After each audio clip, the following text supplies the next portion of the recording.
It may be the first week of the finals, but for a majority of AFL fans, it is draft and trade time. And whilst the trade stuff, I believe, is going to be more reaction than prediction, that's where the draft stuff comes in.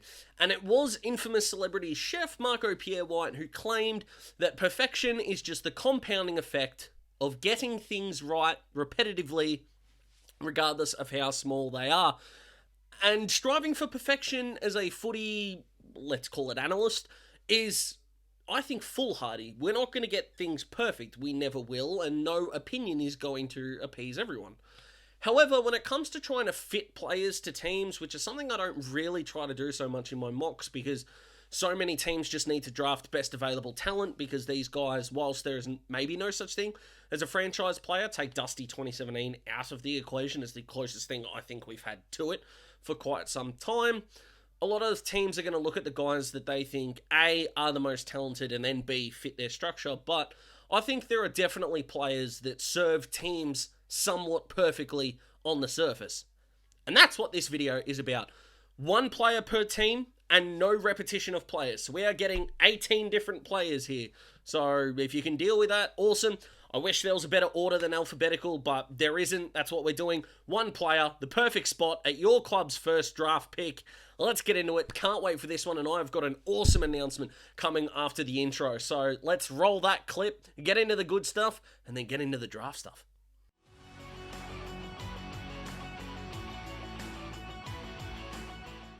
So the good news is, guys, is that I have now got a Daz Talk Sports site. Yes, the empire doesn't just stop at footy. I am obsessed with sport, and now, as you can probably tell by the jersey that has been hanged up behind me, I'm also a Celtics fan. I'm also a Miami Dolphins fan in the NFL. I love my cricket. I love sport, and Daz Talk Sport is a really cool and independent way that I am able to share my love for the written word as well as my, obviously, visual, well, let's call it spectacle, even though this is my head. And to celebrate, I have got an article on the AFL, the cricket, and on the NBA. Now, of course, as my Daz Talks Footy audience, you're going to be able to access all of these, but the footy one that I've put out is a best 22 of all my favourite players of all time. Now, of all time, I mean since I've been watching, so, 2005 onwards. And it's a really cool team. It's not stacked of Hawthorn players. The link is here. You don't have to pay a thing. You don't have to pay at any point. There's no payment here. I just really want to build this independent media juggernaut, and I need your help to do that. The entire site was built by me. It's run by me. When I say one-man show here at Daz Talks Footy, I really do mean that. I love learning about this stuff, and I can bring it to you, so hopefully you enjoy that. But let's get to the draft stuff. One player, each team. Let's get into it, and alphabetically, let's start with the Crows. Adelaide, Nate Caddy. I love the fact that Adelaide are going to be able to go a bit more dynamic next year as their third midfielder continues to grow. Yes, having like Matt Crouch come through is great, but you can't have a midfield of 90% of the time of Laird Dawson and Matt Crouch for mine. They got caught out with their lack of pace through the midfield. I think Caddy can help provide a forward presence while Rankin and Rochelle get more midfield time. And then as he develops, he is going to be able to rotate through that midfield as well. Dersma is a better fit, but he is not going to be at Adelaide's pick. So if they want to trade up for him, awesome. That's not what this video is about. At their current pick, Nate Caddy, in my opinion, is the absolute perfect fit for the Adelaide Football Club, and probably one of the easiest ones to pick in this whole entire video. I love the player. I love what he'd bring to the Crows, and if he does reach his ceiling, which is impossible to say, as it is with all of these players, there could be something very special arriving at Adelaide. And hey, I've already done an entire video on why they're going to be a top 4 team next year, if you want to check that out if you haven't already. But Nate Caddy to the Crows is something I'm a massive fan of. Brisbane, Will Green, don't have a first-round pick. They sent that to the Bulldogs in the Josh Dunkley trade, part of the Josh Dunkley trade. And they don't really need all that much, Brisbane. Will Green could definitely be gone by pick 15. He could also, if he gets past 15, I expect him to be at the Brisbane pick. Now, there are a few guys that could be put into this spot. And yes, Oscar McInerney is their number 1 ruckman. But with Darcy Fort and Tom Fullerton behind him in terms of ruckman, I'm not a massive fan of that. It's not a massive spend in terms of draft pick. 26 is a pretty good spot to draft a premier ruckman. You think like Tim English was way before that. And yeah, Gawn was after it. But 26 on a ruckman, I don't think a lot of Brisbane fans would complain about. But Will Green is also the kind of player that, like I said, could be taken a lot earlier than this. But if he's around, I don't know how they don't run to the podium with his name on it. Great fit. They've got Levi Ashcroft coming next year, so they're going to want to bank points anyway. They might not even have this one. But if Will Green ends up at Brisbane, wow. Carlton, Caleb Windsor. Your wings are done. Okay, Zach Fisher might be going to North on a 5-year deal. Awesome, see ya, love ya, bye. And I love Zach Fisher more than the average person. Not really as a halfback flanker, not the point of this video. But Caleb Windsor and Ollie Hollands, they're your starting wingmen for the next 12 years. Done and dusted. The kid's quick, great aerobic capacity, good skills, a little bit of a reach if you look at the kind of players who we suspect are going to be around this mark. Now, this pick's going to be a sort of year 17, 18, 19 because of all your bids and stuff. I understand that. That's been taken into account for this video. But when you're as good as the Blues are and young enough that they're going to keep developing, having a guy who could be best 22 really, really quickly is extremely exciting. Windsor to Carlton is one of those things that just makes me smile the more I think about it. It makes me happy the more that I think about it. And this kid, I think, is flying under the radar beautifully. I don't know if I'm going to indoctrinate him as one of my boys just yet. And that'll be a video that'll come closer to draft day as I pick the 5 guys that I'm going to be able to say I was there for the hype. Circa Finn Callaghan and these guys. Although he went quite high in the draft. But Caleb Windsor to Carlton is... whew, that's very nice, to paraphrase Borat. Collingwood, Archer Reid. Now, I thought it was crazy in 2017 when Richmond won a flag with Jack Riewoldt as their only tall forward and Sean Grigg as their second ruckman. Collingwood could win a flag with their tallest forward being Brodie Myercheck. That's crazy. Myercheck is awesome, and this is not a slight on him at all. But come on, Collingwood. You're going to have a 15, 16, 17, or 18 pick in this draft. If Archer Reid's there, take him. He's tall, he's athletic. He doesn't need to be a contested beast because that's not what your forward line requires. Because what your forward line requires is plenty of creativity and good fast ball movement to get it there, because that's what's worked for the Pies this year, and you're going to keep evolving that part of your game. Please draft a tall forward, please. And outside of Jed Walter, he's the best one. So, Essendon, Connor O'Sullivan, they need a tall. Do not draft another midfielder, Essendon. Listen to me, Essendon. Do not draft a midfielder with your first pick, for crying out loud. O'Sullivan can play both ends of the ground. Personally, I think he's a defender. I don't think Brendan Zerk-Thatcher is going to be there in 2024. Now, I'm not saying he's going to be the round 1 replacement, because it is very rare that these guys play in their first year. I'll look at a Jed Buslinger for the Bulldogs, which, yes, they are the Bulldogs, and that is a circumstance, but he fits the need. He's going to be around that mark anyway. I'd love it if he played forward, but I think they can still look at a Harrison Jones if he's still there next year and hope his body gets right, but I'd be more concerned with the Bombers that gave up so many goals in the last 3-4 weeks of the season.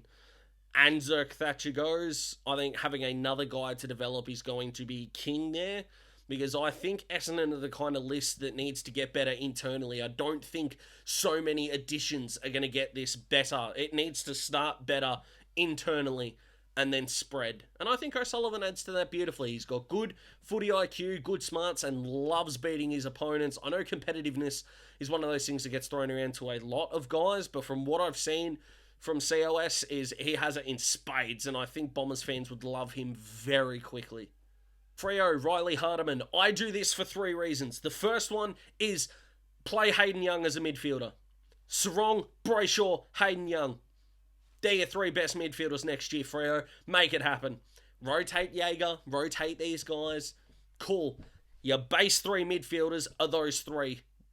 Riley Hardiman is a Western Australian lad who loves rebounding, can join Heath Chapman, Nathan O'Driscoll if he stops playing on a wing and potentially goes to halfback. And these guys, they've just gotten rid of Travis Collier and Nathan Wilson, a couple of flankers, forward and defense respectively. If I was to rank these from 1 to 18 in terms of how much I love it, I honestly reckon this would be top 5. If Riley Hardiman's there at Freo's first pick, you'd have to do it, wouldn't you? Surely you would. I like this kid a lot. I do. It's very rare that I don't like a kid coming out of the draft at this point in time because, come on. I have doubts over some, for sure. Riley Hardiman, at this stage, not one of them. And if that's what it takes to push Hayden Young into a full-time midfield role, do it. And O'Driscoll and Matty Johnson can play on the wings, and we can finally get more Neil Erasmus at half-forward, hopefully. Geelong, Archie Roberts. When I think of the kind of player that Geelong wants, this kid just appears. And I don't know what this says about him, and I'm certainly not saying this from a negative point of view. He already looks like a Geelong player. Like, in his face. And that doesn't apply to any other draftee. I can't explain it. Don't ask me to. Please forgive me, Roberts family. If you don't like Geelong, I don't know where you stand on that. But the way he plays the game is something I think Chris Scott would love. I don't think they're going to go down this path, in my opinion. I think the two guys they really, really, really want are not going to be there when they get to their pick. That was my actual point there. But this kid at the Cats, he and Jai Clark, along with, Holmes and Atkins and these guys, that's a pretty good young core that they're building. Like what Archie brings to the table, a whole lot. Gold Coast, Jed Walter, someone's going to bid on him. Gold Coast are going to match it. It's not going to be at pick 4. They're going to trade pick 4, bank as many points as they can, and go from there. He's the best key forward in the draft. He and Ben King are going to be lethal for Damien Hardwick. We're probably going to see him in round 1, barring an injury in pre-season. He doesn't play or look like an 18-year-old kid, but he is one. I'll take his word for it. And could be anything. I wish the whole video was this easy, to be honest. But yeah, Jed Walter will be a Gold Coast son, and he is the perfect fit because Marbiol Chol is up for grabs. Levi Casbolt is not going to be a second forward in a premiership team, so it just works. GWS, Colby McKercher, unbelievably talented. I know Kelly and Canelio had really, really good years playing permanent mid alongside Tom Green. I understand all that, but they still feel a midfielder short to me. They really do. They've got some fringe mids there that I'm not sure are going to get it done. Should Finn Callahan be a wingman for his entire career? Well, I don't know about an entire career, but I really do like him on a wing right now. Harry Perriman on the other wing. All their talls have basically re-signed. Riccardi's staying. Himmelberg is staying. We know Taylor, Lee Kalia, they're still developing as well. So O'Sullivan would be an option if they really, really needed a tall. They don't. Ultra-talented kid is a perfect fit. Adam Kingsley's been really direct with how he wants his players to play. I think that suits McKercher to an absolute T. Would go up to GWS and genuinely take the piss wherever he goes, but at the Giants is just really nice for me. Hawthorn, Nick Watson. Calm down, Hawthorn fans. I know you want Zane Dersma. I want Zane Dersma. But just looking at the list, Tyler Brockman's going to be gone. Sam Butler's not setting the world on fire. Chad Wingard's done an Achilles injury. Connor McDonald and Dylan Moore might line up at half forward, but they're not forwards. Nick Watson's the forward. He, Luke Bruce, Mitch Lewis. That's pretty good for next year. He is the better fit list-wise. Are we going to take him over Dersma? I don't know. I know there are a lot of Hawks fans that are so confident that we're going to. Either is more than okay with me. List profile-wise, Watson's the better fit, and that's why he's in Hawthorn's spot here. If you had to tell me to bet $1 on it, though, I think we take Dersma. And I'm not complaining with either. I don't even have a favourite out of those two. But list profile, which is kind of what I'm looking at here for the most part, Watson is the answer. Will that change by the time my next mock draft comes out in a few weeks' time? Potentially. Melbourne, Zane Dersma. I don't think this is going to happen. I'm reasonably confident this isn't going to happen. If North Melbourne get the compensation for Ben Mackay that we're all expecting, I think they're going to take Curtin and Nick Watson, or Curtin and Colby McKercher, and he probably doesn't get there, Zane Dersma. But I can't go past the fact that it is the perfect fit. They wanted to trade up and take Bailey Humphrey off Gold Coast.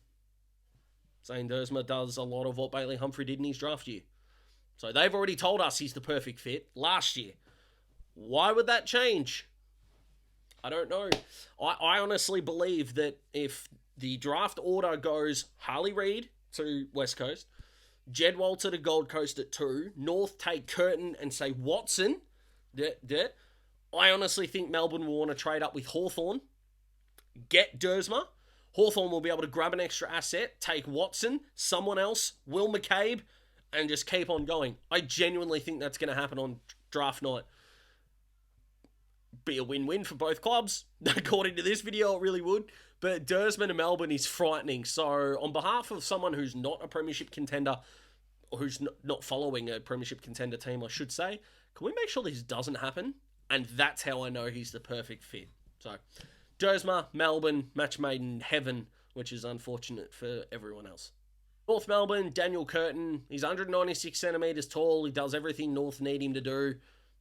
Do I need to say more? I kind of want to get through these top 5 picks a little bit quicker because we've seen all these before. So, Curtin to North, tall, athletic, can play ruck, rover, centre-half back, centre-half forward, whatever the hell they need him to do, basically. And for 2024, it's going to be as a key back, I think, considering they're probably going to lose Mackay.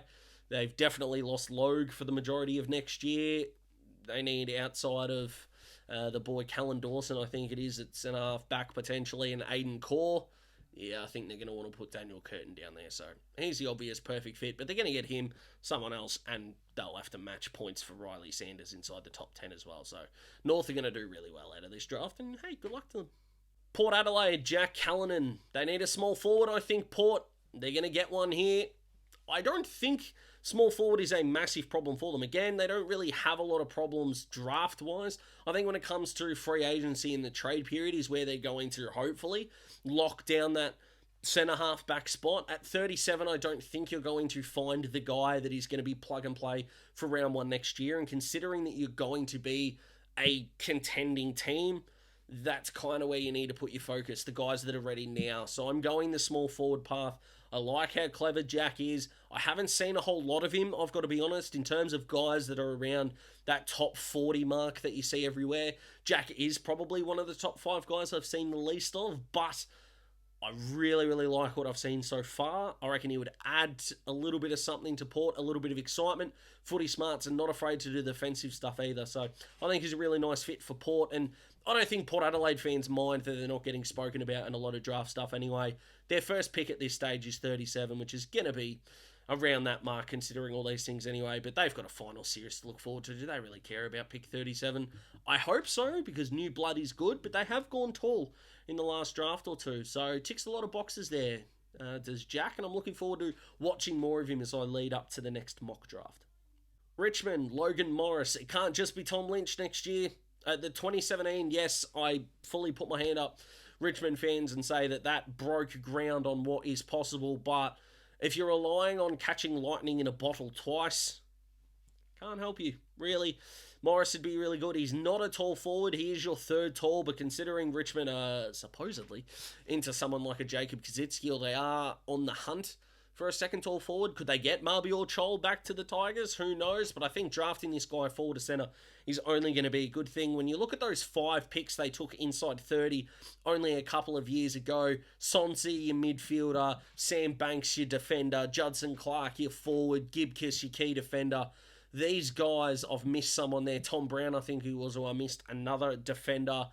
They're going to need something inside that forward 50 to add a little bit of something different. And I think Logan Morris fits that bill beautifully. He's a very uncomplicated player. Lead at the ball, pretty good below his legs. I know people are going to automatically assume Jack Gunston-ish, but he's going to be his own man. I really like his goal-kicking routine from what I've seen now. I know a lot of times things like full games can be harder to watch in under 18's level, and highlights do show the kicks that do go through, but it looks very simple. His goal-kicking technique, which is really nice. I think Richmond fans would get around him, and like we say, when you can add something a little bit different to a forward line, you shoot up draft boards. So Logan Morris to the Tigers is something I really, really like.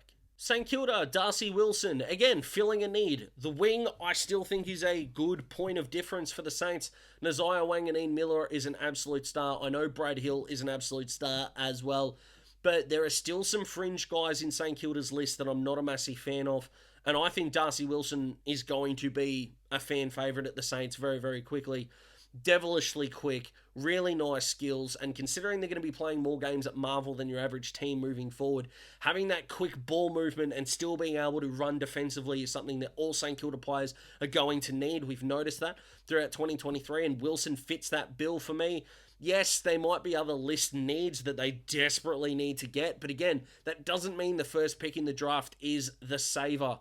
or saviour, I should say, or the saver, whatever you want to go with, Saints fans. When they get to the draft, I think class and talent is what they need more than anything. Wilson delivers that in spades for mine. And again, I know I've probably repeated myself a lot during this video, and it's why he's in the St Kilda segment, but it really is a nice match. It's a nice fit.